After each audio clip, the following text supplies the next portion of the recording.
Ito tayo't magbubukas ng aking mga CX lineup ng Beyblade X. Unahin muna natin ang Grand Brave Slash 660 Vortex. Nagulat na lang ako, ang daming ganap dito sa mga Beyblade na to. At buksan natin.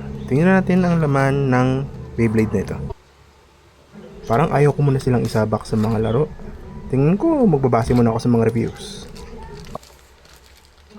Still, di pa rin nawawala ang ripcord at ang launcher. At buksan natin tong mga bay part.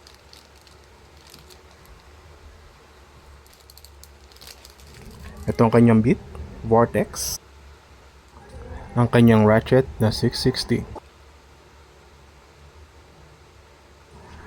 At ang kanyang main blade na Grand Brave na merong assist blade na slash.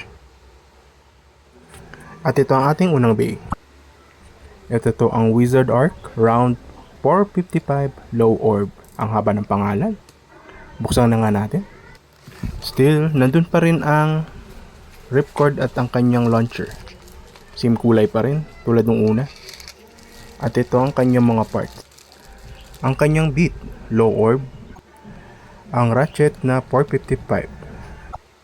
Ang kanyang main blade, Wizard Arc, na may assist blade na round. Medyo nawiwirdoan ako sa ratchet na ito.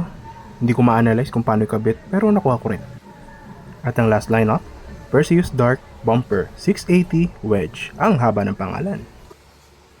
Dito naman wala na siyang launcher tsaka ripcord. Sige, tignan natin ang laman nito.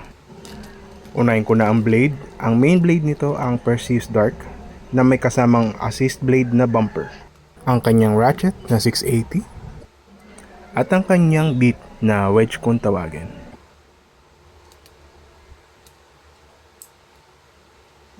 Okay, buo na. At ito ang aking mga CX lineup. Ang Grand Brave, Wizard Arc at ang Perseus Dark. Thanks for watching.